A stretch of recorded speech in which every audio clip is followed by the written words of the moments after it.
Welcome back to the channel guys. NTT cars में आप लोगों का बहुत बहुत स्वागत है।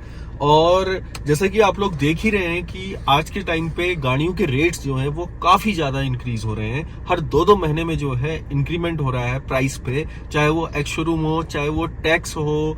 तो गाड़ी खरीदना मतलब एक बहुत ही महंगा सौदा जो है साबित हो रहा है आज के टाइम पे। और एक समय था जब ऊपर की गाड़ियां, जो महंगी गाड़ियां लग्जरी कार्स हैं, वो आम आदमी अपने लिए नहीं सोच पाता था। लोग स्विफ्ट लेते थे, लोग ऑल्टो लेते थे, ऐसी गाड़ियां लेते थे। लेकिन धीरे धीरे एक समय आया जब गाड़ियां बहुत ही अफोर्डेबल हो गई और लोगों ने खरीदना शुरू करा। बट अब एक समय फिर से आने लग गया जब गाड़ियां जो हैं आम आदमी की पहुंच से बाहर होते जा रही हैं, जो कि लग्जरी कार्स हैं, थोड़ी सी मतलब महंगी एसयूवी कार्स हम उनको कह सकते हैं। और उसके कारण क्या है, उसके कॉजेस क्या है, उसके बारे में भी बात करेंगे। और दूसरी चीज जो देखते हैं कि गाड़ियां इतनी महंगी होने के बावजूद भी बिकते जा रही हैं, बहुत ही ज्यादा संख्या में बिक रही हैं हर महीने, उस पर भी बात करेंगे। तो स्टार्ट करते हैं आज का वीडियो। और वीडियो को स्टार्ट करने से पहले चैनल को जरूर सब्सक्राइब करिए। तो स्टार्ट करता हूं मैं सबसे पहले जो रीसेंट हाइक हुआ है उसके बारे में, क्योंकि उससे मैं बहुत ज्यादा इफेक्टिव होता, जो कि जुलाई के महीने में ही हुआ है। और मैंने गाड़ी जो है वो जून पे ली थी, तो उस चीज से मैं बच गया, जो कि है जीएसटी प्लस सेस। जो एसयूवी कार्स हैं, एसयूवी कार्स की जो डेफिनेशन है वो जो है सरकार के द्वारा क्या है, पहले मैं आपको वो बता देता हूं, क्योंकि एसयूवी कार पे ही बढ़ा हुआ है। तो जो नई डेफिनेशन है उसके अकॉर्डिंग जो है सरकार कहती है कि भैया जो 4 मीटर से ऊपर की गाड़ियां हैं, ठीक है, और जिनका इंजन जो है 1500 सीसी से ज्यादा का है, और उसके साथ साथ जिनका ग्राउंड क्लियरेंस 170 mm से ज्यादा है। 170 mm वाली जो कंडीशन है वो पहले क्या थी, वो भार के साथ थी। मतलब आपकी गाड़ी में सारे पैसेंजर बैठे हैं, उसके बाद अगर 170 mm से ज्यादा है तब होता क्या है। देखिए, भार के साथ क्या होता है, गाड़ी दब जाती है, आप सब लोग जानते हैं, जिस वजह से ग्राउंड क्लियरेंस कम हो जाता था। लेकिन अब जो गवर्नमेंट कह रही है कि भैया गाड़ी भरी हो चाहे खाली हो, 170 mm मतलब 170 mm, उससे ज्यादा अगर ग्राउंड क्लियरेंस है तो वो इस कैटेगरी में आएगी, ठीक है। अब इन सारी कैटेगरी में जो भी गाड़ियां आ रही हैं उन पे 2% सेस बढ़ चुका है। और 2% सेस बढ़ने के साथ साथ जो जीएसटी और सेस का जो योग है, ठीक है, जो आपका सम है वो पहुंच चुका है 50%। तो इन सारी गाड़ियों में 50% का टैक्स आपको देना पड़ेगा खरीदते समय। रोड टैक्स की बात नहीं कर रहा हूं मैं, ये एक्स शोरूम जो भी गाड़ी की जो वैल्यू होती है उस पर ऐड होगा ये सारी चीजें।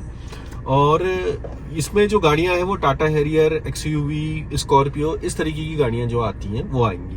तो मैंने आपको बताया था शुरुआत में कि मैं बचा हूं, मैं इसीलिए बचा क्योंकि मैंने गाड़ी ली थी जून में, जुलाई में जो है ये 2% बढ़ गया। तो मुझे कितने का फायदा हुआ, मुझे जो है करीब 30,000 रुपए का फायदा हो गया है इस वजह से, ठीक है। कैसे हुआ है उसके लिए जो है मैं अपना इनवॉइस लेके आया हूं, और आपको जानने को मिलेगा कि गाड़ी की ओरिजिनल वैल्यू कितनी है और कितना हम टैक्स देते हैं, और किस गाड़ी पे कितना सेस लगता है उसके बाद मैं आपको बताऊंगा। और जो ये बड़ी गाड़ियां होती हैं इतनी महंगी कैसे हो गई हैं, क्यों है इतनी ज्यादा महंगी, उसके बारे में भी मैं आपको बताऊंगा। तो यहाँ पर को देखिए, जो मेरी गाड़ी की जो ओरिजिनल प्राइस है, ठीक है, यूनिट का जो प्राइस है, जो कंपनी का प्राइस है, इसमें टैक्स अभी इंक्लूड नहीं है, वो है 14,95,337 रुपए। मतलब ये गाड़ी की जो वैसे जो अगर हम कहें लागत, वो कितनी है, 14,95,337। अब इसमें लगा 14% जो सेंट्रल का जीएसटी है वो लगा करीब 2,09,347। उसके बाद स्टेट का जीएसटी लगा, वो भी इतना ही लगा, 2,09,347। लेकिन जो सबसे ज्यादा अमाउंट इसमें लगा है वो लगा है 20% सेस। 20% सेस ऐसी गाड़ियों पे ही लगता है जो कि मतलब एसयूवी कार्स हैं, उस पे पहले लगता था 20% सेस, जो कि 2,99,067 रुपए, ठीक है। अब ये बढ़ के हो गया है 22%। 20 से कितना हो गया, 22% हो गया है। तो इसमें मान लीजिए लगभग जो कि 2% और अगर आप बढ़ाएंगे 15 लाख का, तो 30,000 रुपए जो है हो जाते हैं सीधे सीधे।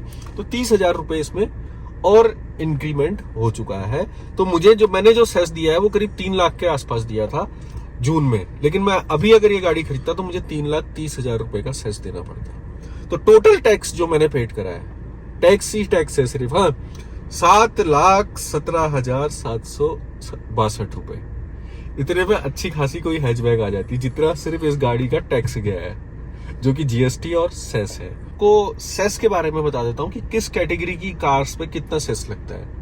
अगर हम स्मॉल कार्स की बात करें या 1200 सीसी से कम वाली जो गाड़ियां हैं उन पे बात करें तो उस पे सेस केवल 1% लगता है।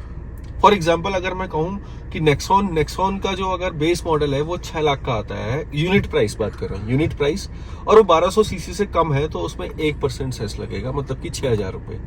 लेकिन उसी की जगह अगर मैं हैरियर पे आ जाता हूं तो मुझे 22% का सेस लगता है। मतलब अगर आप लग्जरी और ऑप्ट कर रहे हैं तो आपको इतना सेस देना पड़ता है, ठीक है, ये हो गया। और वहीं पर को अगर हम बात करें 1500 सीसी से ज्यादा वाली जो गाड़ियां हैं वहां पर को सेस जो है वो करीब 17% पड़ता है और जीएसटी 28% पड़ता है। ऐसे ही बाइक की कैटेगरी में अलग सेस पड़ेगा और एसयूवी में मैंने आपको बता दिया कि पहले 20% था, 22% हो चुका है। तो ये जो है जो एक कारण है गाड़ियों के प्राइस बढ़ने का, वो टैक्स भी है। टैक्स के अलावा जो है जो कंपनीज हैं वो भी टाइम टू टाइम जो है आपको जो है प्राइस हाइक देते रहती हैं, झटके देते रहती हैं, महीने दर महीने। पता नहीं रहता है कि भैया कब प्राइस जो है बढ़ जाएगा। 1-2% प्राइस तो हर 2-2, 3-3 महीने में बढ़ रहा है गाड़ियों का आज के टाइम पे जो हम देख रहे हैं। तो आप लोगों के मन में यही आ रहा होगा यार गाड़ियां तो महंगी होते जा रही हैं, लेकिन उसके बाद भी जो है ऑटोमोबाइल सेक्टर में इतना ज्यादा बूम कैसे है, लोग इतनी ज्यादा गाड़ियां कैसे खरीद रहे हैं, लाखों की संख्या में जो है एक महीने में गाड़ियां बिक रही हैं। तो ये कैसे हो रहा है? देखिए उसका सबसे बड़ा कारण है लोन। पहले क्या होता था कि जो भी गाड़ी खरीदने जाता था वो सालों साल अपनी सेविंग करके एक गाड़ी खरीदता था और लोन लेने की सोचते नहीं थे लोग, क्योंकि लोन लेने की एक प्रक्रिया जो भी प्रोसेस थी वो काफी ज्यादा टफ थी और लोगों को ज्ञान भी नहीं था, लोगों को नॉलेज नहीं थी कि लोन भी मिलता है गाड़ियों के लिए। कई लोगों को नहीं थी पुराने जमाने में, आप लोग अगर जानते होंगे तो आपको सबको पता होगा कि लोग जो भी काम करते थे अपने पैसे जमा करके फिर करते थे। लेकिन आज के टाइम पे लोन इतनी आसानी से मिल रहा है तो लोग जो हैं फटाफट गाड़ी खरीदने में सक्षम हो पा रहे हैं। उसका सबसे बड़ा कारण यही है। और उसमें भी पहले क्या होता था कि जैसे आप एसबीआई में जाओगे तो या आप किसी प्राइवेट बैंक में भी जाओगे तो वो आपकी प्रोफाइल देखते थे, कहते थे कि आप गवर्नमेंट एम्प्लॉय हैं, ये हैं वो हैं, तब जाके आपको लोन मिलेगा, आपकी सैलरी कहाँ आती है, क्या आती है। बट आज के जमाने में अगर आपकी सैलरी 20,000 25,000 भी है तो आपकी किस्त बना दे रहे हैं 12 से 15,000 रुपए की आपकी किस्त बन जाती है। इतनी आप गाड़ी जो है खरीद सकते हैं 15,000 रुपए की किस्त देने लायक तक, ठीक है। 15,000 की किस्त आई गैस मेरे हिसाब से 8-9 लाख रुपए में आएगी अगर हम 5 या 7 साल के लिए कैलकुलेट करें, वो तो अलग से हम कर सकते हैं। तो अगली चीज आती है जो कि गाड़ी को और ज्यादा महंगा बना रही है, वो है इंश्योरेंस, जो काफी बड़ा रोल अदा कर रहा है इस टाइम पे। इंश्योरेंस की वैल्यूज जो है वो काफी ज्यादा हाइक हुई है पिछले कुछ सालों में, जिस वजह से जो है आपको करीब अगर इस गाड़ी का इंश्योरेंस लेना है, जैसे मैंने लिया था तो मेरा करीब 70,000 के आसपास पड़ा था। 70,000 रुपीज जो है मैंने इसको इंश्योर करने के लिए दिए थे, जो कि 1+3 वाली है, 1 साल का जो कंप्लीट जीरो डेप और 3 साल का थर्ड पार्टी। अब मुझे लगता है कि हाँ अगले साल जब मैं इसका इंश्योरेंस कराऊंगा तो मुझे अराउंड कुछ ना कुछ 20 से 30,000 रुपए और देने पड़ेंगे इसके इंश्योरेंस के लिए। उस समय देखा जाएगा, या आप लोग तो मेरे साथ जुड़े रहेंगे तो आपको जरूर बताऊंगा कितने का जो है इसका रिन्यूअल होगा आने वाले टाइम पे। बट इंश्योरेंस भी जो है एक पार्ट जरूर अदा कर रहा है जहां पर को गाड़ियां हमें महंगी हो पा रही हैं। क्योंकि देखिए यार 1 साल के लिए हमने इंश्योर करी है और करीब इतना पैसा जो है इसमें लग गया, प्लस 3 साल की जो थर्ड पार्टी है, क्योंकि थर्ड पार्टी के रेट जो है वो काफी ज्यादा इंक्रीज हुए हैं। और थर्ड पार्टी में क्या होता है, आपको कोई क्लेम तो मिलता नहीं है, सिर्फ जो है आपको रोड में चलने के लिए और किसी और को अगर लग गई तो उसकी सेफ्टी के लिए थर्ड पार्टी होता है। तो ये जो है स्टोरी थी कि प्राइस हाइक हो रहे हैं गाड़ियों के, किस किस वजह से हो रहे हैं। एक्स शोरूम है, जीएसटी है, इंश्योरेंस है, सभी है, ठीक है। और यही एक कारण रहा कि मैं जो है इस गाड़ी के फेस लिफ्ट के लिए नहीं रुका, ठीक है। एक तो सेस बढ़ गया यहाँ पर 2%, उसके बाद जो है गाड़ी के प्राइसेस भी हाइक होने वाले हैं जल्दी, और साथ में जब फेसलिफ्ट आएगा तो और ज्यादा हाइक हो जाएंगे। तो मतलब कि अच्छा खासा अमाउंट जो है एक्स्ट्रा हो जाएगा इस गाड़ी के टॉप मॉडल पे। अब वो तो जिस समय पे गाड़ी लॉन्च होगी या जिस समय डिलीवरी होने लग जाएंगी, कितने की होगी जरूर कंपेयर करके बताऊंगा कि मैंने अभी इतनी की ली और उस टाइम पे कितने की, तो कितने का फायदा हो गया। क्योंकि जो फेस लिफ्ट है वो एक जनरेशन अलग चीज होती है, ठीक है।